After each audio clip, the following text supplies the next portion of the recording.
नमस्कार, मी अभिजित कोळे आज आपल्यासमोर विषय मांडणार आहे। पण त्यापूर्वी मला असं सांगायचं की आज 9 ऑगस्ट आहे आणि आज 9 ऑगस्ट हा क्रांती दिन म्हणून साजरा केला जातो जवळजवळ महाराष्ट्रभर। आणि हा क्रांती दिन ज्या स्वतंत्र पूर्व काळामध्ये देश स्वतंत्र होण्यासाठी ज्यांनी प्राणाची बाजी लावून देश स्वतंत्र होण्यासाठी धडपड करून जीव दिला, ज्यांनी देशासाठी, असे स्वतंत्र काळातील सर्व महान व्यक्तींना खरं म्हणजे माझा मानाचा मुजरा आणि त्यांच्या मी ह्यांना वंदन करतो आणि मी माझ्या विषयाकडे वळतो। खरं म्हणजे आज समर्थ भारत ग्रुप ह्या ग्रुपवरती मला लाईव्ह येण्यासाठी गेल्या 2 आठवड्यापूर्वी मला प्रणय दादांचा मेसेज आला। मग प्रणय दादांचा मेसेज आला, पण मेसेज आल्यानंतर झालं असं की प्रणय दादांनी मेसेज केला आणि त्यानंतर मी त्यांना मेसेज केला। मग म्हटलं नेमकं तारीख कोणती आहे म्हणून। मग त्यांनी काय केलं तर नंतर मला फोन केला आणि फोन केल्यानंतर सांगितले की तुला सप्टेंबर महिन्यातल्या 5 तारखेला लाईव्ह यायचं आहे म्हणून। पण झालं असं की 5 सप्टेंबरला लाईव्ह यायचं होतं, पण मला त्यावेळेला माहिती नव्हतं की ती तारीख आणखीन एका महिन्यानंतरची होती म्हणून। आणि नंतर मग मी त्यांना फोन केला आणि फोन केल्यानंतर सांगितले की प्रणय दादा 5 सप्टेंबरची तारीख थोडीशी खूपच लांबची होते, मला जर आधी देता आली तर खूप बरं होईल। कारण की मग योगायोगानं झालं असं की त्यांनी मला 9 ऑगस्टची तारीख दिली। आणि खरं म्हणजे प्रणय दादा मी आपला अगदी मनापासून आभारी आहे, कारण की तुम्ही मला इतकी चांगली तारीख दिली त्याबद्दल आपलं अगदी मनापासून आभार मानतो व धन्यवाद मानतो। आणि त्यानंतर हा विषय मला प्रणय दादाला मी विचारलं की प्रणयजी मी नेमका विषय तरी कुठला मांडू लोकांच्या समोर, नेमकी तुमची तरी अपेक्षा काय आहे। त्यावेळेला झालं असं की मी त्यांना फोन लावल्यानंतर ते म्हटले की आपल्याला विषय असा पाहिजे की जो विषय नेमका आपल्या तरुणांच्या मध्ये त्याचा काहीतरी उपयोग व्हायला पाहिजे किंवा तरुणांना त्याचा काहीतरी उपयोग झाला पाहिजे आणि तरुणांना शोभेल असा विषय आपल्याला हवाय। मी म्हटलं बरं ठीक आहे। आणि मग नेहमीप्रमाणे विचारात पडलो, प्रश्नात पडलो की नेमका विषय तरी कोणता मांडावा म्हणून। मग झालं असं की विषय नेमका कोणता मांडावा ह्या प्रश्नामध्ये पडलो, पण नेहमीप्रमाणे मी कोणतंही व्याख्यान करायचं असेल तर त्यासाठी मी ग्रंथालयामध्ये जातो आणि ग्रंथालयामध्ये गेल्यानंतर मी माझा कोणता विषय घ्यायचा, नेमकं काय बोलायचं ह्याची प्रॅक्टिस मी तिथं करत असतो। मग झालं असं की नेहमीप्रमाणे मी ग्रंथालयामध्ये गेलो आणि आदरणीय वंदनीय गुरुवर्य महाराष्ट्रातील ख्यातनाम व्याख्याते प्राध्यापक ऋषिकेशजी खारगे सर यांना सांगितलं। माझी अडचण म्हणजे त्यांच्यासाठी कायमच ही एक सुवर्ण क्षण किंवा चांगली गोष्ट आहे असं त्यांना आनंदच वाटतो आणि ते माझ्या मदतीला कायम धावून येतात। ते आले आणि त्यांच्याबरोबर मी चर्चा केली आणि चर्चा केल्यानंतर त्यातून विषय सापडला वाचन आणि आजचा तरुण, आणि तो मग विषय फायनल केला। त्यासाठी मी गुरुवर्यांचं सुद्धा अगदी मनापासून आभार मानतो व धन्यवाद मानतो प्राध्यापक ऋषिकेशजी खारगे सर। त्यानंतर ज्यांनी मला साहित्यामध्ये हाताचं बोट धरून साहित्यामध्ये आणलं ते माझे गुरुवर्य महाराष्ट्रातील नामवंत कथाकथनकार माननीय जयवंत आवटे यांचं मी अगदी मनापासून धन्यवाद मानतो। आणि त्यानंतर ज्यांनी मला शालेय जीवनापासून शब्दांचं बाळकडू पाजण्यासाठी खूप प्रचंड मोठ्या प्रमाणात मदत केली, ज्यांनी माझ्यासाठी कायम पुस्तकं दिली, ज्यांनी मला महाराष्ट्र नेमका फिरवून दाखवला, अभिजित नेमकं वक्तृत्व काय असतं अशा सर्व पैलू ज्यांनी उघडून दाखवले असे माझे महाराष्ट्रातले नामवंत व्याख्याते सर्जेराव खरात सर यांचंही मी अगदी मनापासून धन्यवाद मानतो। आणि त्यानंतर मी माझ्या विषयाकडे वळणार आहे त्यापूर्वी माझं लाईव्ह ऐकण्यासाठी माझा जवळचा लाडका मित्र धैर्यशील लाड हा सुद्धा इथं उपस्थित आहे, त्याचंही मी धन्यवाद मानतो। आणि त्यानंतर मी माझ्या विषयाकडे वळतो। आता विषय असा घेतला की वाचन आणि आजचा तरुण, पण वाचन आणि आजचा तरुण हा विषय मी यासाठी घेतला कारण की वाचनाची संस्कृती हळूहळू विस्कळीत व्हायला लागली आणि ती मोडायला लागली। म्हणजे जवळजवळ वाचनाची संस्कृती इतकी कमी झाली की आपल्याला आज कुठलाही मुलगा वाचन करताना जवळजवळ दिसत नाही, प्रत्येकाच्या हातामध्ये मोबाईल दिसतो। आणि तुम्हाला सांगतो डॉक्टर APJ अब्दुल कलाम नेहमी म्हणायचे की भारत माझा महासत्ता होईल म्हणून, पण भारत माझा महासत्ता होईल असं ते म्हणायचे कोणाच्या बळावरती म्हणत होते नेमकं? भारत माझा महासत्ता होईल हे म्हणायचे कोणाच्या बळावर? तर भारतातले जे 62% लोकसंख्या जवळजवळ तरुणांची आहे आणि या जगामध्ये सगळ्यात तरुण देश हा तरुणांची संख्या आहे आपल्या भारतामध्ये। आणि ह्याच्या बळावरती डॉक्टर APJ अब्दुल कलाम म्हणायचे की भारत माझा महासत्ता होईल म्हणून। आणि ते जगाला ओरडून सांगायचे. पण आज महासत्ता होत असताना जागतिक संकट कोरोनाचं आलं आणि ते काहीच स्वप्न आपलं अपूर्ण राहिलं, आपण असं म्हणू. पण मला वाटतं की वाचन आणि तरुण याची सांगड घालत असताना माझ्या मनामध्ये प्रश्न पडला की नेमकं वाचन आणि तरुण हा विषय मांडावा तरी कसा. म्हणून मी काही मुद्द्यांमध्ये मांडणार आहे. म्हणजे की वाचन आणि तरुण हा विषय मांडत असताना मला वाटतं की हा फार समग्र विषय आहे आणि समग्र विषय असल्यामुळं मी मांडत असताना खरं म्हणजे कुठला कसा मांडला पाहिजे ह्याच्याकडे अधिक लक्ष दिलं. त्यानंतर माझ्या लक्षात असं आलं की ज्या वेळेला अब्दुल कलाम म्हणायचे भारत माझा महासत्ता होईल, त्यावेळेला असं लक्षात आलं की आपल्या देशाची लोकसंख्या इतकी आहे, मग तरुणांनी ह्याच्यामध्ये यायला पाहिजे. पण तसं होतं का ऍक्च्युली? तसं अजिबात होत नाही. तरुण हळूहळू वाचनाकडे वळेना झाले, तर हातामध्ये त्यांच्या आलाय मोबाईल. म्हणजे बघा की ज्या वेळेला तुम्ही एखादी गोष्ट ज्या वेळेला युट्यूबवरती हुडकायला जाता, म्हणजे मला इंटरनेटवर टीका करायची नाही, म्हणजे तुम्ही ज्या वेळेला युट्यूबवरती जाता आणि म्हणता की नेमका विचार म्हणजे काय, आणि तुम्ही त्या विचार म्हणजे काय ज्यावेळेला टाईप करता आणि त्यावेळेला त्याच्यावरती सर्च केल्यानंतर तुम्ही कोणता व्हिडिओ बघता, व्हिडिओ तुम्ही असा बघता की ज्या व्हिडिओमध्ये लाईक जास्त आहेत, सबस्क्राईब जास्त आहेत आणि बाकीच्या कमेंट जास्त आहेत, असाच व्हिडिओ तुम्ही बघता. पण मला वाटतं की विचार आणि वैचारिक ज्ञान ह्याचा काही संबंध नाही. म्हणजे की शिक्षणाची साधी व्याख्या आहे, शिक्षण हे आपल्याला खरं म्हणजे भारताचं चांगलं नागरिक बनवायचं आहे म्हणून आपल्याला शिक्षण दिलं जातं. परंतु आज उलटी परिस्थिती निर्माण झालेला आहे. म्हणजे फक्त पाठांतर करायचं आणि आपण बोलायचं एवढंच राहिलंय. पण मला वाटतं की मुलांनी प्रत्येक शिकावं, नाही असं मला म्हणायचं नाही. म्हणजे तुम्ही जर परदेशातला अभ्यास केला तर तुमच्या लक्षात असं येईल की परदेशात असं होत होतं की परदेशामध्ये कोणताही लाईव्ह करणारा मुलगा, कोणताही लाईव्ह करणारी व्यक्तीच्या पाठीमागं ग्रंथालय असतं. म्हणजे तिथं घराघरामध्ये ग्रंथालय आहेत म्हणूनच ते आपल्यापेक्षा कितीतरी वर्षानं पुढे गेलेले आहेत, असं मी प्रामाणिकपणे माझं मत आहे. म्हणजे की खरं म्हणजे की आपण लाईव्ह करत असताना त्यांच्या पाठीमागं ग्रंथालय असतं. म्हणजे त्यांचं वाचन किती आहे. म्हणजे बरेच जण म्हणतात की ते तंत्रज्ञानानं पुढे आहेत. नक्कीच ती तंत्रज्ञानाला डावलत नाहीत, पण त्याचबरोबर ते तंत्रज्ञान त्यांच्याकडे लवकर येतं. पण तंत्रज्ञानाचा ते वापर व्हॉट्सअप, फेसबुक, इंस्टाग्राम याच्या पोस्टसाठी जास्त करत नसून त्यासाठी ते त्यांची मुलं मग एखादा ॲप तयार करण्यासाठी याचा उपयोग करतात आणि वाचन करून ते समृद्ध होत असतात. त्यामुळं आपल्यामध्ये वाचन होणं हे फार गरजेची गोष्ट आहे. म्हणजे की तुम्हाला सांगतो की एकदा काय झालं, IAS शेखरजी गायकवाड सांगली जिल्ह्याचे IAS अधिकारी होते आणि एकदा झालं असं की कुंडलच्या क्रांतिअग्रणी डॉक्टर G.D. बापू लाड यांच्या अकॅडमीचं उद्घाटन करण्यासाठी ते इथं त्यांना बोलवलं होतं. ते आले आणि इथं भाषण करत असताना म्हटले एक गोष्ट की आमचं सुद्धा जीवन म्हटले, म्हणजे माझं एक रिटायरमेंट नंतरचं आयुष्य सोडून बाकीच्यांचं 60 वयानंतरचं आयुष्य हे म्हटले फक्त झाडाला पाणी घालण्यात जाणार आहे म्हणले, कुंड्यांना.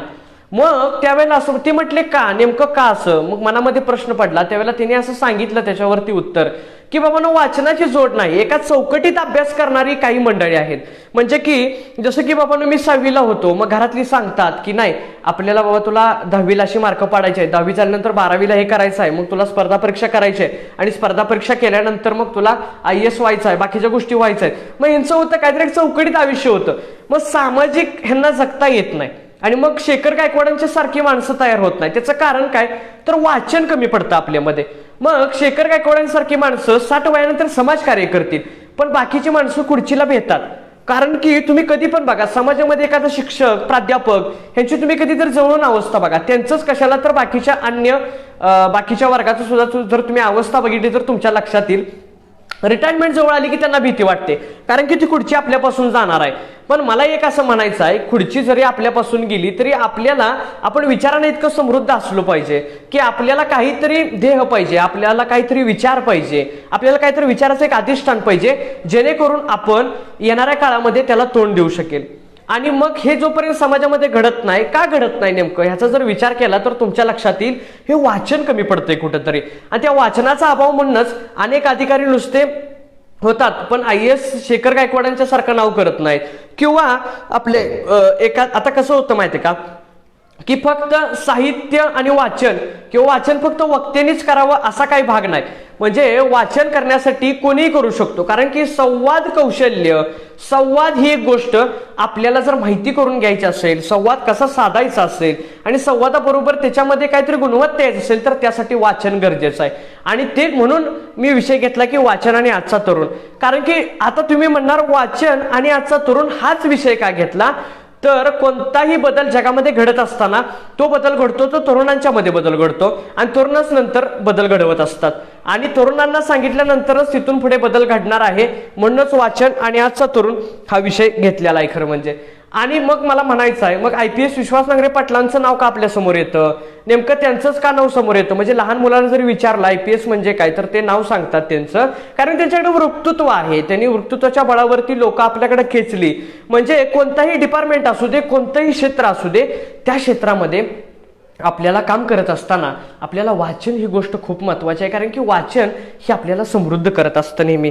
म्हणजे की बघा की कधी कधी असं होतं की वाचनाचा इतका फरक पडतो की जर एक तुम्हाला साधं उदाहरण द्यायचं म्हटलं की कधी कधी असं होतं बघा, समाजामध्ये नेमकं आपल्याला कळत नाही किंवा पुढच्याही व्यक्तीला कळत नसतं. म्हणजे की अनुकरण आणि द्वेष करायला लागलं की समजावं आपला उत्कर्ष व्हायला लागलाय. म्हणजे एका पुस्तकामध्ये मी वाचलं, म्हणजे मला सुद्धा अनुकरण आणि द्वेष करायला लागलं म्हणजे आपला उत्कर्ष होतो हे कळण्यासाठी मी वाचलं.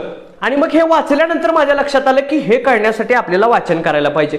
मग मला सांगा, आपण ज्या वेळेला आपल्या वर्गातली वही एखाद्या मित्राला देतो आणि त्याला म्हणतो माझ्यासारखं सेम काढू नकोस, त्याच्यामध्ये बदल कर, म्हणजे जेणेकरून शिक्षक मला ओरडणार नाही. पण असं होतं का, ज्या वेळेला तो आहे तसं उतरून काढतो त्यावेळेला आपल्या मनामध्ये हे भीती वाटते की आता जर शिक्षकांनी बघितलं तर शिक्षक काय म्हणतील, म्हणजे त्यांना आपलं अनुकरण केलं. आणि काही माणसं आपला द्वेष करतात. मग मला म्हणायचं आहे असं की ज्या वेळेला द्वेष आणि अनुकरण करतात त्यावेळेला चांगले दोन मित्र भांडतात. म्हणजे ज्याचं अनुकरण केलं तो भांडतो, त्याच्या लक्षातच येत नाही की अनुकरण आणि द्वेष करायला लागलं म्हणजे आपला उत्कर्ष होतो. कारण की त्या ठिकाणी वाचन नावाची संकल्पना कुठेतरी कमी पडत चाललेली आहे, असं माझं ठाम मत आहे. म्हणजे बघा की आजकाल असं झालं की काळ बदलला, काळानुसार संस्कृती बदलली आणि संस्कृतीनुसार व्यवस्था सुद्धा बदलली. याचं कारण यासाठी मी म्हणतोय की पूर्वीच्या काळी 50-40 लोक एका घरामध्ये राहायची, मोठी कुटुंब पद्धती होती.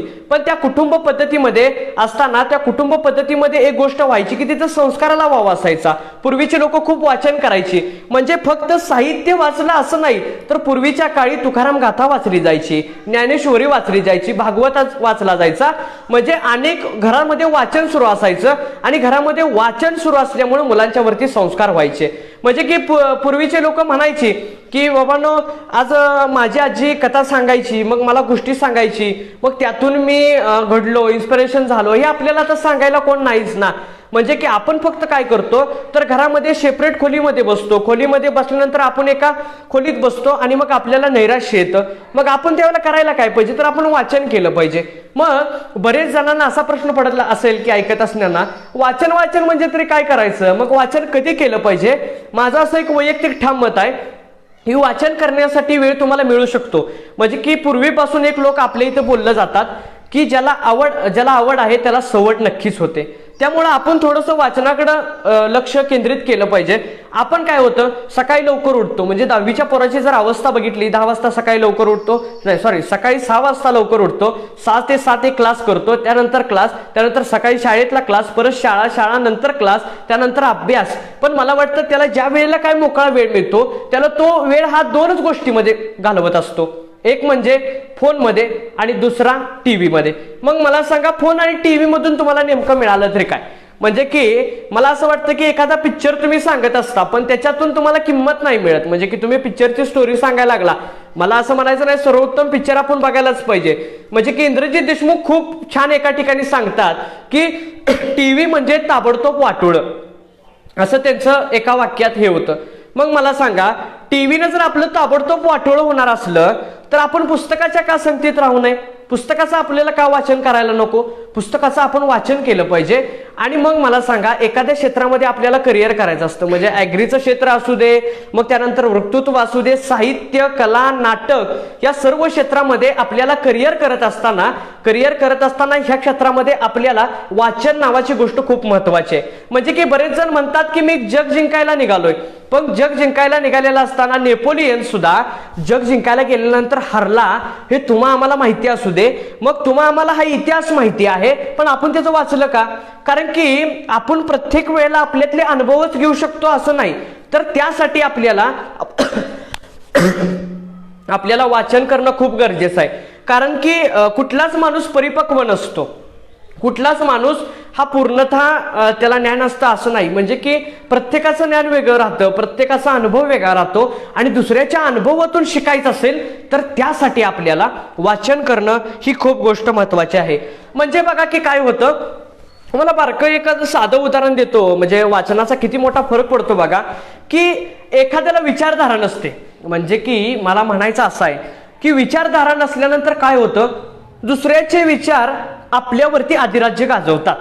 आता तुम्ही म्हणणार ते विचार कसे नेमके अधिराज्य गाजवतात, तर तुम्हाला सांगतो होतं असं त्या ठिकाणी की ज्या वेळेला आपण वाचन करत नाही, म्हणजे वाचनातून संस्कार घडतात, संस्कारातून आचरण घडतं आणि आचरणातून सवय लागते. मग मला सांगा, एखाद्या मुलानं, एखाद्या जर माणसानं जर वाचन करत नसला, त्याला विचारधारा नसली, तर अन्य समाजातील चांगलाही विचारधारा त्याच्यावरती जर अधिराज्य गाजवलं तर वाईट नाही, पण एखादा समाजातला वाईट विचार जर त्याच्यावरती अधिराज्य गाजवायला लागला तर त्याचा धोका हा देशाला होऊ शकतो. म्हणजे उदाहरणार्थ तुम्हाला देतो की आज जी तरुणांच्या मध्ये बरेच गुंडांची क्रेज आहे. म्हणजे बरेच जण म्हणतात की मन्या सुर्वे असेल, परत तुम्हाला सांगतो दाऊद इब्राहिम, परत त्यानंतर अरुण गवळी, ही जी लोक होती ना, ह्या लोकांची क्रेज आहे बघा बऱ्यापैकी. आता ह्या लोकांची क्रेज नेमकी का आहे, तर त्याचं कारण की त्यांना एक विचारधारा नाही, त्याचं एखादं स्वप्न नाही, त्यांचं एखादं ध्येय नाही. मग मला असं म्हणायचं आहे, ती मुलं मग त्या विचाराकडे वाहत जातात आणि ती मुलं त्यांचं फॉलोअर्स बनतात आणि फॉलोअर्स बनल्यानंतर काय होतं, आपलं आयुष्य वाट लागते त्यांच्या आयुष्याची आणि त्यानंतर मग त्या विचारधारेचं अधिराज्य गाजवतं आणि त्यांचं आयुष्य बाद होतं. मग मला म्हणायचं काय आहे, त्यापेक्षा आपल्यावरती पुस्तकांचे संस्कार झाले, त्यापेक्षा आपल्यावरती वाचनाचे संस्कार झाले तर काय होईल, तर आपण अधिक यशाकडे जाऊ. कारण की पुस्तकाने माणूस समृद्ध होतो. म्हणजे की बरेच ठिकाणी लिहिलेलं असतं बघा, की बऱ्यापैकी तुम्ही गाडीवर बघितलं असेल, लहानपणापासून तुम्ही ऐकत असणार. म्हणजे मी व्हॉट्सअपचा स्टेटस सुद्धा माझा हा ठेवलाय की ग्रंथ हेच गुरु. म्हणजे जगातला सगळ्यात चांगला आणि महत्वाचा गुरु कोण, तर तो पुस्तक आहे. म्हणजे माझे गुरुवर्य नेहमी म्हणतात, तिघही गुरुवर्य म्हणतात की कोणताच गुरु हा परिपूर्ण नसतो, म्हणजे पूर्ण असतो, त्याच्यात काहीतरी गुणदोष असतात. म्हणून पुस्तक ही अशी गोष्ट आहे, चांगला काळ असू दे, तुमची वाईट काळ असू दे, तो कधीच सोडत नाही, तो चांगल्या रियालिटीचे विचार मांडत असतो.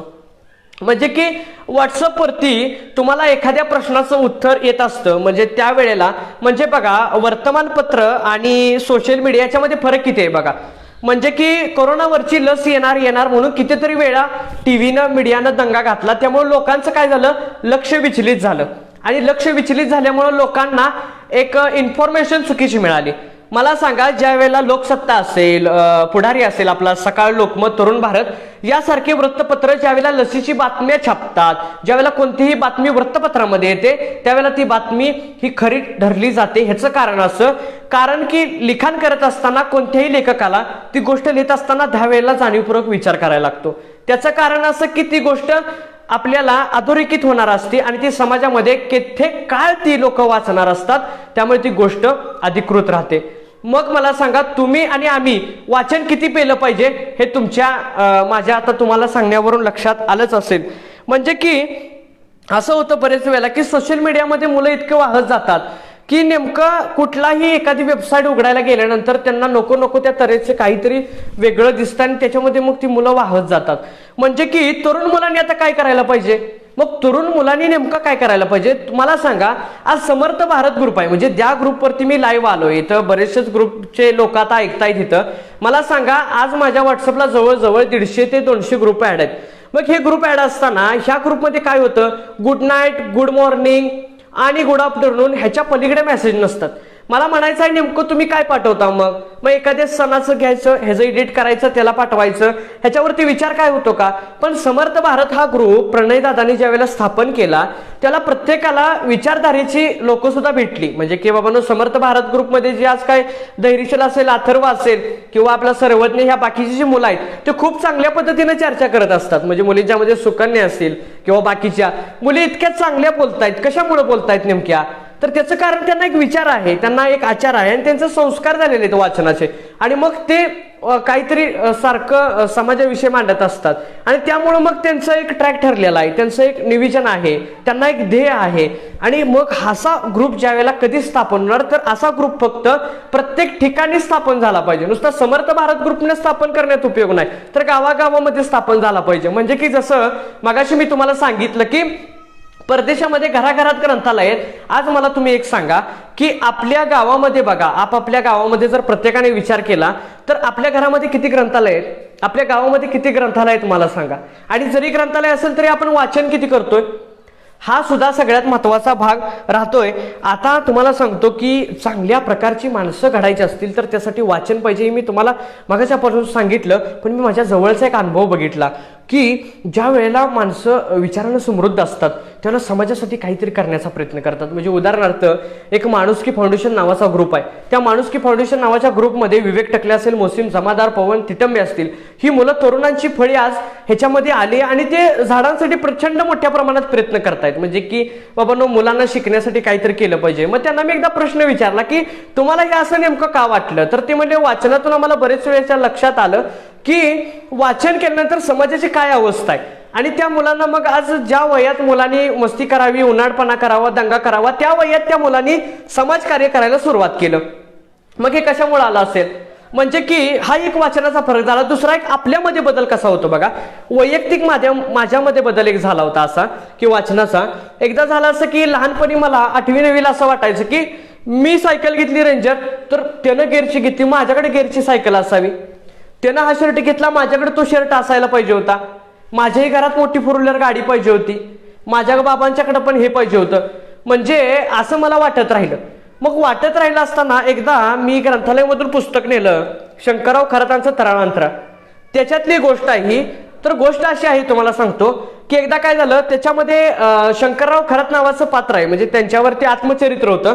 मग शंकरराव खरातांना एकदा रामोअण्णा त्यांचे वडील काय म्हटले की शंकर, आज तुला गोडधोड खायला मिळणार आहे आणि तू माझ्याबरोबर चल. मग शंकर आणि रामोअण्णा गेले आणि त्यावेळेला जाती व्यवस्था प्रचंड होती, त्यामुळे शंकरला काय आत येऊन दिलं नाही. रामोअण्णा तिकडे लाकडं फोडत होता. मग लाकडं फोडत असताना झालं असं तिथे की लाकडं फोडत होती आणि लाकडं फोडल्यानंतर 1 वाजले, 2 वाजले, दुपारी 4 वाजले, संध्याकाळी 9 वाजले, पण त्या मुलाला तोपर्यंत जेवण मिळालं नाही. शंकरराव खरात तिकडे वाट बघत होते. संध्याकाळी कंदील पेटवला तरी सुद्धा त्याला जेवायला मिळालं नाही. शेवटी रामोअण्णा म्हटले, अरे तू घरी जा.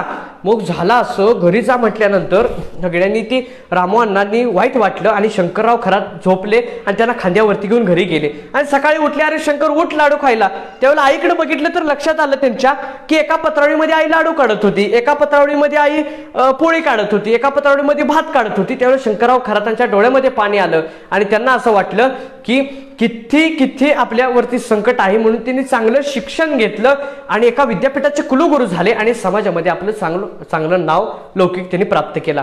मग मला तुम्ही सांगा, मग त्या पुस्तक वाचल्यापासून मग मी माझ्यामध्ये बदल केला की आपण किती सुखी आहे, आपण किती सुखी आहे, आपण आता किती चांगलं जीवन जगतोय. हे कशामुळे कळतं, तर पुस्तकांच्यामुळे कळतं. म्हणजे की तुम्हाला सांगतो की आपण एखाद्या व्यक्तीला भेटू शकत नाही. म्हणजे माझे गुरुवर्य कायम म्हणतात की एखाद्याला व्यक्तीला भेटण्यापेक्षा, एखाद्या व्यक्तीच्या जाऊन गर्दीत सेल्फी घेण्यापेक्षा त्या व्यक्तीने लिहिलेलं आत्मचरित्र आपण वाचलं पाहिजे. त्या व्यक्तीने लिहिलेलं आत्मचरित्र असू दे, त्या व्यक्तीने लिहिलेलं एखादा आर्टिकल असू दे, ते तुम्ही आम्ही वाचलं पाहिजे. ते वाचल्यानंतर तुम्हाला तो व्यक्ती पूर्णपणे कळेल. म्हणजे की सचिन तेंडुलकरांच्या वरती मी पहिल्यापासून फिदा होतो आणि मग मला असं वाटायचं की सचिन तेंडुलकरांना कधीतरी भेटावं. पण मला एकदा खूप छान कळालं की सचिन तेंडुलकरांना भेटल्यानंतर तरी नेमकं काय मिळणार. मग त्यांची काय करणार, एकतर ऑटोग्राफ घेईन, मी सही घेईन, त्यानंतर काय करेन, फोटो एखादा काढीन, सेल्फी वगैरे. पण मला म्हणायचं असं, ज्यावेळेला मी त्यांचं आत्मचरित्र वाचणार आहे त्यावेळेला लक्षात येईल की सचिन नेमका कसा यशस्वी झाला, सचिनने किती शतकं केली, सचिन नेमका खेळाडू काय होता, सचिनच्या नेमकं आयुष्यामध्ये स्ट्रगल काय आला होता.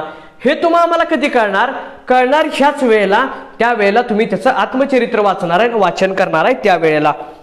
आता बघा, समाजामध्ये एक गोष्ट वारंवार ती घडायला लागली. तुमच्या एक लक्षात येईल की गल्लीपासून दिल्लीपर्यंत हा प्रकार बऱ्यापैकी वाढलाय. अत्याचार नावाचा प्रकार वाढलाय. म्हणजे काल समर्थ भारत ग्रुपमध्ये प्रणयदादांनी हा मुद्दा मांडला होता आणि त्या मुद्द्याला बरेच जणांनी चर्चा सुद्धा केली. रात्री जवळजवळ 11 पर्यंत चर्चा चालली होती की तांबवे गावातल्या 10 वर्षीय मुलीवरती बलात्कार केला एका तरुणाने, तर त्यावेळेला ते प्रकरण दाबलं गेलं.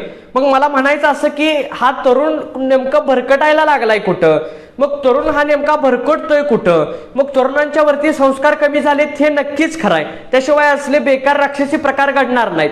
मग हे प्रकार जर आम्हाला थांबवायचे असतील तर त्यासाठी आपल्याला वाचन करणं गरजेचं आहे. आणि हे आम्ही वाचन करणार कधी, त्याच वेळेला हा प्रकार थांबू शकतो. म्हणजे की तरुणांनाच मी का सांगतोय, तर तरुणांनी एक गोष्ट करायला पाहिजे की आपल्या लहान भावंड असतील, म्हणजे आपल्याला एखादी लहान बहीण असेल, लहान भाऊ असेल, त्यावेळेला आपण त्यांना वाचनाकडे आपण वळवलं पाहिजे. म्हणजे की मला म्हणायचं, माझे गुरुवर्य खूप एकदा छान सांगायचे कायम मला, की ते म्हणायचे की आपल्याला वाचन करत असताना सुरुवातीला जर ययाती घेतली तर आपल्याला लगेच लक्षात येणार नाही. भाऊसाहेब खांडेकरांची म्हणजे वि. स. खांडेकरांची लगेच कादंबरी आपल्याला लक्षात येणार नाही. त्याचं कारण असं की ते एक दर्जेदार साहित्य आहे, त्याला एक काहीतरी साहित्यिक दर्जा आहे. त्यासाठी आपण वपू काळे असतील किंवा अन्य जे काही लेखक आहेत साधं साधं लिहिणारे, त्यांचं आपण वाचलं पाहिजे आणि त्याच वेळेला मोठ्या पुस्तकांच्याकडे जाणार आहे. म्हणजे आपण आपल्या घरातले लहान भाऊ असतील त्यांना काय केलं पाहिजे, तर त्यांना चांदोबाच्या गोष्टीची पुस्तकं असतील, ह्या गोष्टी आपण त्यांना वाचायला दिल्या पाहिजेत, जेणेकरून ते वाचन संस्कृतीकडे वळतील आणि वाचनाची त्यांना सवय लागेल. त्यामुळे होणारा बदल काय होईल, भारताचे आपले नागरिक अधिक चांगले बनतील आणि मग नागरिकांच्या मध्ये बदल होईल आणि भारत आपला, मला वाटतं की जे समर्थ भारत ग्रुपचं जे स्वप्न होतं की बाबा समर्थ भारत ग्रुप ह्यासाठी कायम झटत असतो की आपल्यापासून सुरुवात करूया, म्हणतो समर्थ भारत घडवायचं आहे, समर्थ मुलं घडवायचे. व समर्थ मुलं घडवण्यासाठी जे आज काही स्वप्न आहे ते आम्ही नक्कीच पूर्ण करू असं मला अगदी प्रामाणिकपणे वाटतं. म्हणजे की तुम्हाला एक सांगतो की आता बघा, वाचनाचा आणि कलेचा आणि एखाद्या क्षेत्राचा संबंध कसा येतो.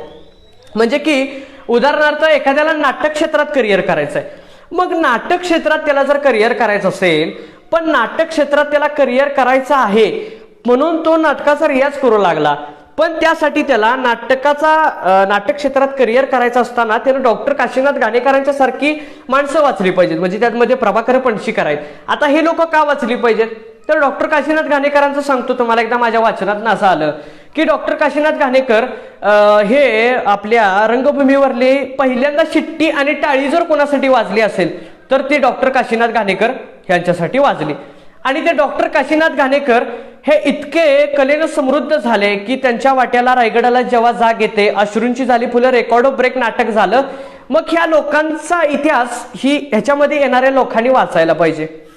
अशा गोष्टी आम्ही केल्या तर त्या होणार आहेत. म्हणजे एकदा प्राध्यापक ऋषिकेश खारगे खूप चांगलं सांगायचे की कवितेचा आणि वक्तृत्वाचा संबंध असा ह्यासाठी होतो की मी विचारायचो कायम त्यांना की वाचन केलं आणि वाचन केल्यानंतर मग बरंचसं काही लक्षात आपल्या राहतच नाही, मग त्या वाचनाचा नेमका उपयोग तरी काय. पण मला त्यांनी खूप चांगलं सांगितलं की वाचनाचा उपयोग असा होतो की ज्या वेळेला तुम्ही वाचन करता, वाचन केल्यानंतर ते शब्द तुमच्यामध्ये मुरतात आणि ते शब्द परत तुम्हाला बोलत असताना सहज शब्द तुमच्यामधून बाहेर पडतात, त्यावेळेला तुमच्या वाचनाची गरज तुमच्या लक्षात येते. मग मला असं म्हणायचं आहे की ज्या वेळेला तुम्ही हे वाचन करणार आहात त्यावेळेला सगळ्यात महत्वाचं राहतं. म्हणजे की जयवंत नाना एकदा कायम म्हणतात की वाचनाशिवायचा माणूस हा कायम अपूर्ण राहतो. आता हे कसं राहत असेल बरं सांगा बघू, कारण की ज्याला वाचनच केलं नाही तो काहीही बडबडतो आणि बडबडल्यानंतर त्याचं ज्ञान कमी असतं आणि मग काय होतं, समाजामध्ये त्याला किंमत मिळत नाही. समाजामध्ये मग तो एक बडबडणारा व्यक्ती किंवा असंच काहीतरी बोलणारा व्यक्ती म्हणून त्याला समजलं जातो. त्यामुळे आपण वाचन आम्ही केलं पाहिजे, हे सगळ्यात महत्वाचं आहे. म्हणजे की आज पिढी भरकटली नेमका आपण असं म्हणतो, पण पिढी भरकटली नेमकं खरं, पण त्यासाठी आम्ही धडपडणार कधी मला सांगा. म्हणजे की वाचन संस्कृतीकडे मुलं कधी वळणार नेमकं. वाचन म्हणजे काय असतं नेमकं, वाचनासाठी आपण खरंच प्रामाणिकपणे वाचलं पाहिजे. म्हणजे की पाश्चात्य देश आपल्यापेक्षा आता कितीतरी पटीनं पुढे जायला लागले, कितीतरी त्यांचे शोध नवीन लागायला लागले. त्याचं कारण काय आहे सांगा बघू. सकाळीच माझ्या याच्याशी चर्चा झाली मित्राबरोबर, माझ्या आविष्कार बरोबर, त्यावेळेला माझी एक गोष्ट लक्षात आली की हे वाचनाचा जो प्रकार आहे ना तिकडं खूप प्रमाणात आहे. म्हणजे तिकडं आजही लायब्ररी आहे, त्याचा अर्थ किती पटीनं वाचन होत असेल बघा. आणि मग ह्या वाचनातूनच त्यांना काहीतरी सवय लागते. आता तुम्हाला सांगतो, हे झालं इकडचा फायदा वाचनाचा, पण दुसरा एक फायदा असा आहे की एखाद्या मुलाला आपण नेमकं कुठल्या कलेमध्ये पारंगत आहोत हे कधी कळतं त्या मुलाला. कधी कळतं मला सांगा, की ज्या वेळेला त्या मुलगा वाचन करणार आहे, वाचन केल्यानंतर त्याला एक त्याची लिंक सापडणार, त्याला त्याचं एक ध्येय सापडणार. आणि त्या देहातून तो देह धरून ती वाटचाल यशाची धरून तो ज्या वेळेला वाटचाल करणार आहे त्यावेळेला त्याला ते यश मिळणार आहे. मग मला सांगा, आज किती तरुणांनी वाचलं, आज किती तरुणांच्या मध्ये बदल घडतोय मला सांगा. आज वाचनाकडे आपण वळतच नाही नेमकं. म्हणजे की फक्त आपल्या डोक्यामध्ये आपल्यामध्ये मोबाईलमध्ये सारखं बघायचं, तिथल्या चारोळी वाचायच्या, नंतर त्या चारोळी आपण विसरतो. पण मला तुम्हाला सांगायचं असं की ज्या वेळेला मला आजही मला जर व्यंकटेश मांडगुळकरांची माणदेशी कादंबरी आठवलं तरी आजही माझ्या मनामध्ये तरंग उठतात. हे कशाचं प्रतीक आहे? ठसली कादंबरी काळजात बसले काळजात कादंबरी. म्हणजे एकदा बनगरवाडी वाचत होतो व्यंकटेश मांडगुळकरांची आणि इतका शेवट चांगला होता, इतका शेवट माझ्या ह्या केसामध्ये हात घालून मी रडत बसलो होतो. मग हे मला जाणीव कधी झाली की ज्या वेळेला हे वाचनाची ताकद इतक्या प्रचंड मोठ्या प्रमाणात आहे की आपली संस्कृती, आपले आई वडील, आपल्या सगळ्यांचा आदर कसा राखला पाहिजे, समाजामध्ये कसं वावरलं पाहिजे, हे ज्या वेळेला आपण कसं आपल्याला कळायचं असेल तर त्यासाठी आम्हाला वाचन करणं हे खूप गरजेचं आहे. अहो साधं तुम्हाला समाजामध्ये मी उदाहरण सांगतो की बरेच वेळेला आपल्या घरामध्ये असं होतं बघा. वपू काळेंचं एक खूप छान वाक्य आहे की ते म्हणतात की खर्च कुठे झाला हे कळतं म्हणून माणसाला ताप होत नाही, तर खर्च कुठे झाला हे जेव्हा कळत नाही त्यावेळेला माणसाला त्रास होतो. मग मला सांगा, हा कशाचा अभाव आहे? हा एक शिक्षणाचा पहिला अभाव असू शकतो आणि दुसरा वाचनाचा. आता तुम्ही म्हणणार कसं? आपल्या वडिलांनी घरामध्ये आईला 15,000 रुपये दिले. मला सांगा, 15,000 दिल्यानंतर आईने त्यातले 5,000 रुपये खर्च केले आणि 5,000 खर्च केल्यानंतर आणि आई वडील 10,000 रुपये इकडे तिकडे गेले. वडिलांना ताप होतो, वडिलांना राग येतो. राग कशाच येतो नेमका? राग या गोष्टीसाठी येतो वडिलांना की 10,000 माझे नेमके गेले कुठं, ह्यासाठी वडिलांना राग येत असतो. आणि त्यातून मग होणारे म्हणजे की आज मला यांच्यासाठी बोलायचं आहे वैयक्तिक. म्हणजे इथं ऐकणारे बरेच जण आहेत, म्हणजे इथं ऐकणारे वेगवेगळ्या क्षेत्रातले आहेत. जवळजवळ मी आता कमेंट बघतोय की म्हणजे अगदी साहित्यातले नामवंत व्यक्ती ऐकतायत, काही तरुण मुलं आहेत, फोटोग्राफर आहेत, व्याख्याते आहेत, साहित्यिक आहेत, जवळजवळ सर्व क्षेत्रातले आहेत, शिक्षक सुद्धा. म्हणजे बघा, शिक्षकांच्या बाबतीत तुम्हाला मी आता येऊन सांगतो की आपल्याला शिक्षक कोणता आवडतो? की जो शिक्षक आपल्याला शिकवताना गोष्टी सांगतो, जो शिक्षक आपल्याला शिकवताना काहीतरी आपल्याला अनुभव सांगतो आणि तो शिक्षक आपल्याला आवडत असतो. म्हणजे त्याच्यामध्ये सुद्धा कुठेतरी साहित्य येतं. आणि कुठल्या शिक्षकाच्या आपण आपल्या टीचिंगला दंगा करतो तर ज्या गणिताच्या शिक्षकाला, कारण त्याच्यामध्ये साहित्य नसतं, त्याच्यामध्ये वाचन नसतं. मग त्या वेळेला आपण दंगा करतो. म्हणजे वाचनाचा प्रभाव नुसता फक्त आपल्यामध्ये मुरत नाही तर त्याच्याकडे पण गोष्टी येतात. म्हणजे संयम नावाचा प्रकार जर आपल्याला शिकायचा असेल तर त्यासाठी सुद्धा आपल्याला वाचणं गरजेचं आहे. म्हणजे की मगाशी मी तुम्हाला सांगितलं की अनुकरण द्वेष व्हायला लागल्यानंतर माणसाचा उत्कर्ष होतो आपण असं म्हणतो. पण तो अनुकरण आणि द्वेष कळला तरी सुद्धा आपल्याला राग ना आला पाहिजे, ह्यासाठी सुद्धा आपल्याकडं संयम असला पाहिजे. आणि ह्या सर्व गोष्टी राहतात. म्हणजे की आपण पूर्वीपासून म्हणतो की नेमकं रामायणमध्ये काय लिहिलंय, महाभारतामध्ये काय लिहिलंय. रामायणमध्ये असं लिहिलंय की रामायणामधून एक गोष्ट चांगली फार शिकायला मिळते की आपलं असताना त्याग करायचा, आपलं असताना त्याग करून वनवासाला जायचं, हे रामायणामधून कळतं. आणि आपल्या हक्काचं सोडायचं नाही तर ते भांडून घ्यायचं किंवा आपण आपलं आहे ते आपण मिळवलंच पाहिजे, हे आपल्याला महाभारतातून कळतं. मग मला सांगा, ह्या वाचनातून आपल्याला नाती किती कळतात. म्हणजे त्यावेळेला आई वडील भाऊ या नात्यांचे किती चांगलं मोठं काव्य आहे. म्हणजे बरेच जण म्हणतात की हे काव्य वाचनात काय रियालिटी वाचली पाहिजे, पण संस्कारासाठी ह्याचं सुद्धा वाचन खूप किती गरजेचं आहे आपल्या लक्षात येतं. म्हणजे की तुकाराम महाराज किती चांगलं सांगतात. म्हणजे की बघा, वाचन किती महत्वाचं राहतं. तुकाराम महाराज म्हणतात की अधमाशी अधम व्हावे. म्हणजे मग तुकाराम महाराज म्हणतात, का म्हणतात बरं तुकाराम महाराज असे? मग तुकाराम महाराजांनी फक्त बाकीच्या गोष्टी लिहिल्या तर सगळं आयुष्याचं तत्वज्ञान त्यांनी त्यात मांडलंय. म्हणजे आपण फक्त शिकत असताना आपण मार्कांसाठी शिकतो, पण आपल्या आयुष्यासाठी कधी शिकणार हे जोपर्यंत तुमच्या आमच्या लक्षात येत नाही तोपर्यंत आयुष्य म्हणजे काय आपल्याला नेमकं लक्षात येणार नाही. मग मला सांगा, सुशिक्षित अज्ञानी माणूस आज घडतोय. कोणता घडतोय सुशिक्षित अज्ञानी माणूस? तो असा माणूस आहे प्रचंड शिकलेला आहे. म्हणजे BA करतो, BCom करतो, BSc करतो, मेडिकल इंजिनिअरिंग कॉलेज किंवा बराचसाच अधिकारी सुद्धा होतो, पण त्याला समाजामध्ये वावरायचं कसं हे लक्षात येत नाही. त्याला कळतं कसं आपण समाजामध्ये वागलं पाहिजे कळत नाही. हा कशाचा भास असू शकतो? तर याचा तुम्हाला सांगतो, सगळे वार परतवता येतात बरं का. आता ह्यामध्ये एक तुम्हाला सांगतो, सगळे वार परतवता येतात पण गर्वाचा वार कधीही परतवता येत नाही. आता तुम्ही म्हणणार, गर्वाचा वार म्हणजे हा नेमका असा का बोलतोय? तर बघा तुम्ही समाजामध्ये प्रचंड एखाद्याकडे काहीतरी गोष्ट असते, पण गर्व असल्यामुळं तो त्याची किंमत हरवून बसतो. आता तुम्हाला सांगतो कसं. तर गर्व ही अशी गोष्ट आहे. एकदा काय झालं, एक माणूस प्रचंड स्वतःला गर्विष्ठ समजायचा आणि देव म्हटला बघूया तर ह्याला कसला गर्व आहे, म्हणून ह्याला आत्मानं नेता डायरेक्ट त्याला बोलवून घेतला आणि म्हटले तू जगलास कशावर. नाही मी असाच जगलो. मी पण आला बघा. बरं ठीक आहे म्हटले, तू असाच जगलास काय. मग डोळे केले रुसून. अरे म्हटले डोळ्यांनी तुझा काहीच उपयोग केला नाही, ज्या डोळ्यांनी तुला सौंदर्य दाखवलं त्या डोळ्यांचं काय. तसं म्हटल्यानंतर तू म्हटला मी आंधळ्यापणानं जगलो. कान गेले रुसून. कान रुसून गेल्यानंतर तू म्हटले अरे त्या कानानं तू ऐकलंस इतकं समृद्ध गोष्टी, बहिरा म्हणून जगलो. ते म्हटले अरे पण मग त्यानंतर आत्मा गेला रुसून, मग शरीराला सांगायलाच राहिलं नाही. मग मला सांगा, ज्या वेळेला आपल्यामध्ये गर्व येतो त्यावेळेला आपणच आपल्यामध्ये राहत नाही. म्हणजे मला म्हणायचं काय, आपणच आपल्यामध्ये राहत नाही, मग तो गर्व कशासाठी करायचा. मग मला सांगा, ज्या वेळेला हा गर्व आपल्यामध्ये यायचा नसेल तर आपण मोठमोठ्या महात्मा लोकांची पुस्तकं वाचली पाहिजेत ना. मग त्याने आयुष्यामध्ये इतका रॉबिन शर्मासारखा माणूस, इतका यशस्वी माणूस, त्याच्यामध्ये गर्व आला नाही. मग ह्या गोष्टी आपण कधी वाचणार. जर ज्या वेळेला आपण वाचणार आहे त्याच वेळेला आपल्यामध्ये लक्षात येऊ शकतं आणि मग बाकीच्या गोष्टीतून आपण गोष्टी करू शकतो आणि मग ह्याच्यातून आपला बदल प्रचंड मोठ्या प्रमाणात होत असतो. मग मला सांगा, आज तुम्ही इथून पुढं जे काय वाचन करणारे मंडळ आहेत त्यांच्यासाठी मला सांगायचं आहे की जास्तीत जास्त स्पेशली ह्या लोकांच्यासाठी मी बोलतोय की ज्यांना समाजामध्ये काहीतरी करिअर करायचं आहे.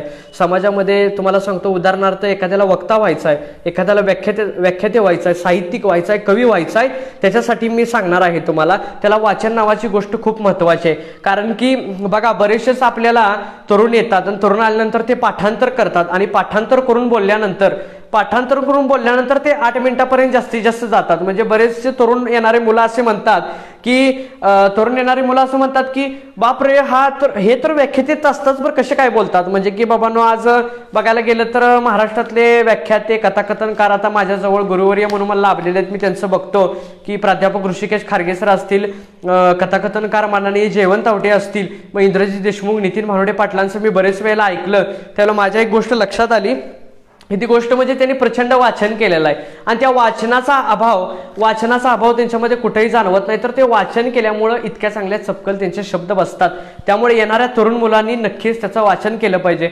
मग ह्या वाचनामध्ये अनेक लेखक आहेत. म्हणजे की कोणाला कोणता प्रकार लेखनाचा आवडेल मला माहिती नाही. म्हणजे की एखाद्याला कथा आवडतात, एखाद्याला त्यानंतर तुम्हाला सांगतो कथेचे प्रकार आहेत, आणखीन साहित्य आवडेल, एखाद्याला बाकीच्या गोष्टी आवडतील आणि ह्या गोष्टीतून होत असतं. म्हणजे की मला एकदा कायम प्रश्न पडायचा नेमका की आत्रे एकीकडं असे आत्रे की ज्यांनी कायम टीका करायचे. महाराष्ट्र संयुक्ताच्या काळात प्रचंड मोठं काम आत्रेंनी केलं होतं आणि एकीकडे भाऊसाहेब खांडेकर, म्हणजे दोघांचंही काम प्रचंड मोठं होतं. मग ते दोघं कधीच भेटले असतील असं मला माहिती नव्हतं. कारण की समाजामध्ये त्यांचा विचार वेगळा, यांचा विचार वेगळा असं मला नेहमी वाटायचं. पण स्नेहवारा म्हणून एक पुस्तक आहे रणजित देसाईंचं, ते मी वाचायला घेतलं. त्यावेळेला माझ्या लक्षात आलं की भाऊसाहेब खांडेकरांना रणजित देसाई कायम भेटायला जायचे. मी आता गोष्ट सांगतोय, थोडं समजून घ्या फक्त. ही गोष्ट अशी आहे की रणजित देसाई हे भाऊसाहेब खांडेकरांना गुरु मानायचे आणि भाऊसाहेब खांडेकरांना एकदा रणजित देसाई भेटण्यासाठी गेले आणि भेटण्यासाठी गेल्यानंतर भाऊसाहेबांना म्हटले आपण जायचं आहे कुठं. भाऊसाहेब म्हटले आपल्याला मुंबईला जायचं आहे आणि मुंबईला गेले. त्यांचे डोळे दाखवण्यासाठी मुंबईला रणजित देसाई त्यांना घेऊन सुद्धा गेले आणि घेऊन गेल्यानंतर झालं असं की तिथं घेऊन गेले. आता भाऊसाहेब खांडेकरांची राहण्याची सोय तिथे झाली. मग रणजित देसाईंनी काय केलं, आपला खास मित्र होता रवी नावाचा, त्या खास मित्राकडे ते रणजित देसाई राहिले. मग डोळे सुद्धा तपसून झाले, सगळं व्यवस्थित झालं आणि झाल्यानंतर ते काय केलं, ते आत्रेला एकदा भेटण्यासाठी गेले होते. आत्रेला शिवशक्तीवरती भेटण्यासाठी गेले आणि आत्रेंनी बघितलं, दरवाजा वाजवला शिवशक्तीवर आणि आत्रेंचा तो दरवाजा वाजवल्यानंतर लक्षात आलं. आत्रे म्हटले काय, बोला तुम्ही. बोला म्हटल्यानंतर आत्रेंनी बघितलं आणि आत्रेंचा तोच स्वभाव तापटच ना शेवटी. मग आत्रेंनी म्हटले बोला. म्हटले काही नाही, भाऊसाहेब खांडेकरांना घेऊन आलोय म्हटले. मग ते माझ्याकडे आले नाहीत. ते म्हटले अहो त्यांना कसं घेऊन येऊ, शेवटी ते गुरुवारी आहेत. ते म्हटले घेऊन या, ते आले तर आमची शिवशक्ती धन्य होईल असं त्यांनी सांगितलं. आणि रणजित देसाईंनी भाऊसाहेब खांडेकरांना संध्याकाळी ती गोष्ट सांगितली. भाऊसाहेब खांडेकर म्हटले अरे पण तिथे मी कसा जाऊ शकतो. त्यावेळेला म्हटले नाही भाऊसाहेब, मी त्यांना वचन सुद्धा दिलं आणि प्रख्या आत्रे त्यांच्या कामाला सुद्धा व्यवस्थित लागले. भाऊसाहेब खांडेकर बसले, आवरायची तयारी झाली. उद्या संध्याकाळी 6 वाजता निघायला सुद्धा सुरुवात झाली. पण झालं असं त्या ठिकाणी की भाऊसाहेबांना सांगितल्यानंतर भाऊसाहेब बोलत बसले, भाऊसाहेब संध्याकाळी 6 वाजले, 7 वाजले, 7:30 वाजले, पण आवरायला काय तयार नाहीत. मग त्याला सांगितले, म्हटले अहो ते वाट बघत बसले. आत्रेंचा तिकडं आत्रेने लिफ्ट बंद पडलेली, प्रख्यात्रेने लिफ्ट दुरुस्ती केली कारण की भाऊसाहेब खांडेकर येणार होते म्हणून. आणि झालं, टॅक्सीमध्ये बसले, डायरेक्ट उरीला टॅक्सी थांबवली, शिवशक्ती बंगल्यामध्ये गेले आणि भाऊसाहेब खांडेकरांना हार घालण्यासाठी प्रख्यात्रे समोर आले. आणि त्यावेळेला चंद्र आणि सूर्याची एक भेट झाली. मग मला ही कथा कशातनं कळाली, तर वाचनातनं कळाली. म्हणजे बरेच वेळेला आपल्याला समाजामध्ये एक दोष होतो, म्हणजे की गांधीजी असतील, सावरकर असतील, बाकीच्या गोष्टी असतील, बाकीचे महान जे क्रांतिकारक आहेत त्यांच्याबद्दल आपण बरेच वेळेला द्वेष करतो, म्हणजे की हे विचारांना ग्रेट होते, हे विचारांना ग्रेट नव्हते. पण हे विचारांना असं काही नाही, तर विचारांना सगळे ग्रेट होते. फक्त त्यासाठी आपण समजून घेणं, समग्र वाचन करणं गरजेचं आहे. आणि ह्या गोष्टी आपण करायला खरं म्हणजे पाहिजेत. आता तुम्हाला सांगतो, मी बोलायला लागलो म्हणजे किती बोलतो हे माझं मला कळत नाही, कारण की मला तासनतास बोलायची सवय आहे. त्यामुळे फक्त मला सांगायचं असं आहे की नासी फडके असतील, दमा मिराजदार असतील, किंवा तुम्हाला सांगतो शंकरराव खरात असतील, गिरीश कर्नाड असतील, आणि हे असे जे नामवंत लेखक आहेत की ज्या लेखकांनी भाऊसाहेब खांडेकरांच्या सारखं नेमकं सांगितलं आयुष्य म्हणजे नेमकं काय. शाहू फुले आंबेडकर, बाबासाहेब, छत्रपती शिवाजी महाराज यांचं ज्यावेळेला आयुष्य आपण जवळून बघतो त्यावेळेला आपल्याला कळतं की आपण कशा पद्धतीने जगायला पाहिजे. कारण की ही जर लोक आपण वाचली नाहीत तर आपलं आयुष्य अपूर्ण आहे असं मला एकदम प्रामाणिकपणे म्हणायचं आहे. आणि आज या ठिकाणी मला समर्थ भारत ग्रुप ह्या ठिकाणी मला बोलायचं खरं म्हणजे मला त्यांनी संधी दिली. फक्त जाता जाता तुम्हाला एकच गोष्ट सांगतो की ती गोष्ट म्हणजे अशी आहे की आत्ता मगाच्यापासून मी माझ्या अनुभवातून गोष्ट मांडली की म्हणजे मला इथं प्रणयदादांनी सांगितलं की आपल्याला तरुणांना तुझे विचार काय वाटतायत हे तू मांडायचं आहे, म्हणून मी त्यांना मांडण्याचा प्रयत्न केला. पण माझ्या विचारातून एखादी काही चूक झाली असेल किंवा मी मांडत असताना काही माझ्याकडून चुकीचा शब्द गेला असेल, चुकीचं उदाहरण गेलं असेल तर तुम्ही मला मोठ्या मनानं माफ कराल असं मी तुम्हाला सांगतो. आणि जर माझं चुकलं असेल तर मला अगदी मनापासून माफ करा. फक्त जाता जाता मी खंत फक्त एकच व्यक्त करणार आहे की माणसानं फक्त आयुष्य चौकटीत न बांधता माणसानं सामाजिक बांध ठेवावं आणि ज्यातून आपल्याला काहीतरी करता येईल एवढं नक्की तुम्ही ह्या माझ्या व्याख्यानातून कराल असं मला अगदी मनापासून वाटतंय. आणि ह्या ठिकाणी मी बोललो, तुम्ही मला चांगला प्रतिसाद दिला त्याबद्दल मी आपल्या सर्वांचं अगदी मनापासून धन्यवाद मानतो. थांबतो. जय हिंद, जय महाराष्ट्र.